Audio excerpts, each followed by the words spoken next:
Hello, race fans. Tom Harris joining you on this edition of Post Time at Portland Meadows, and I'm pleased to welcome jockey Leonel Camacho Flores to the show today. Leonel, welcome, and thanks for taking time out. Thanks for the invitation.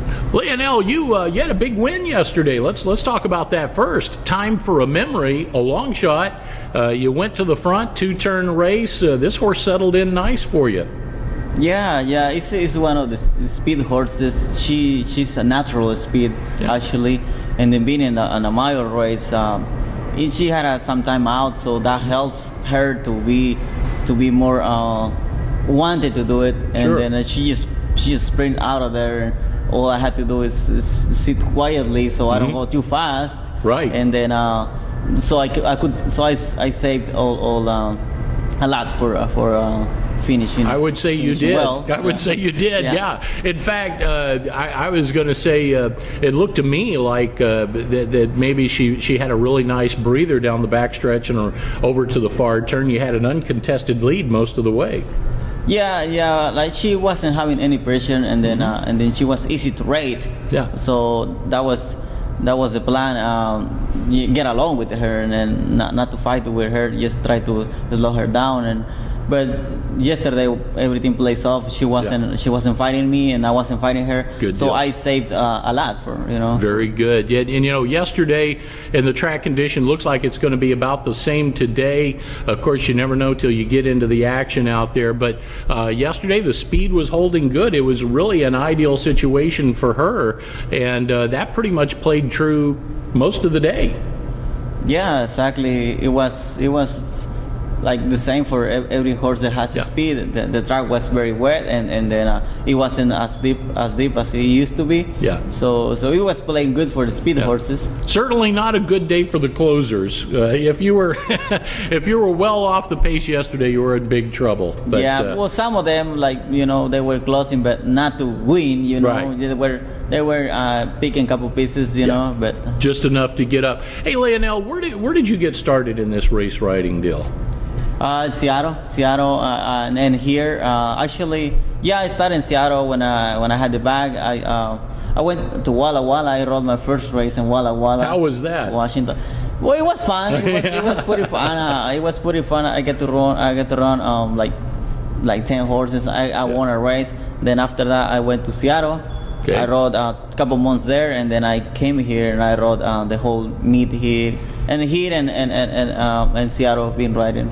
Going from a mile track to a bull ring, that's a whole different ball game, isn't it? When you're riding half-mile ovals and 5/8 ovals. It is. It was my first when I just started. My first races was boring, so I didn't know if it was bad or good. Everything plays off for me good. Sure. I was doing good, and then when I came to the racetrack, I was working horses in there, so I knew the mile racetrack also. Awesome. And you're right. The strategies change when you go from one to the other. But when everybody's having to do the same thing and negotiate those tight turns at a bull ring, you're all in the same boat. So it's that kind of a deal. Hey, you've got a call today on a horse that we want to talk a little bit about in the third race today. It's a 5.5 furlong sprint, and this is Fitzroy, the 4-horse for trainer Rigoberto Velasquez. This is a horse that you have helped bring along, and a horse that you've worked in the morning. Did have that one start, and I tell people all the time, when you got first-time starters, that it's a learning experience. These horses are just learning how this is all working out. What can you tell us about Fitzroy? Fitzroy is training well here. It's been working so well. So I believe he will if he breaks on time, like with the horses right there. He's been brave. Being around the horses, and then he's. I've worked at these 3 times, and he shows like he has some talent. So we'll find out today. Well, and another thing too, in his defense, in that first race, that was up at Emerald Downs. Even in the chart commentary, it says he was pinched back at the start, and so he immediately got in trouble. Oh, yeah. In the early going. And so when you're talking about those short races like that, and horses that are first-time starters, they're not educated just yet enough to know how to get themselves gathered up and come back from a deal like that. So I think you just toss that race out. Yeah, I would say the same thing. He like you said, it was not even his fault.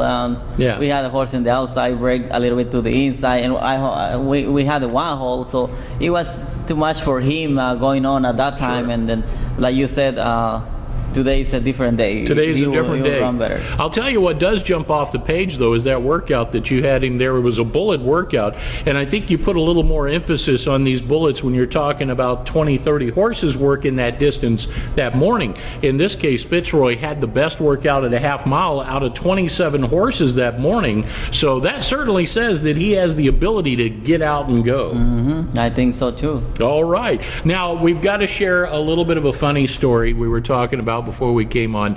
One of your worst nightmares about, this is strictly a nightmare, but when you come to the track and you think you've got to do what? Lose a little weight in a short matter of time? Share that with us. We got a kick out of that. Well, you brought it out first. This just happens, like I said, when I am, if let's say yesterday, if I eat a lot, and then last night I eat healthy, of course, but if I eat a little bit too much, I'll be like having like nightmares, and then thinking like in my sleep I'm going to the jacket room, and then I only have like 20 minutes to sweat a couple pounds, and then 20 minutes is not very long. It's not very long, and then I just warm up in 20 minutes, and then my horse is already like in the pere, it's already saddled. The pony girl is coming to get my horse, and I'm still in the hot box, and I'm like, oh man, and my horse already in the gate, and I'm looking for my boots, and I'm looking for my jockey pants. You know what this sounds like? This sounds like a script for a 30-minute sitcom is what it sounds like to me. It'd be a great TV show. You got 20 minutes to drop 2 or 3 pounds. By the way, there's your horse. Get going. He's already in the pere. He's already saddled. He's all ready to go. Warming up in the post parade with no rider. Yeah, that's good stuff. That's funny stuff. Leonel Camacho Flores, thank you so much for joining us. It's been a real pleasure having you today on Post Time.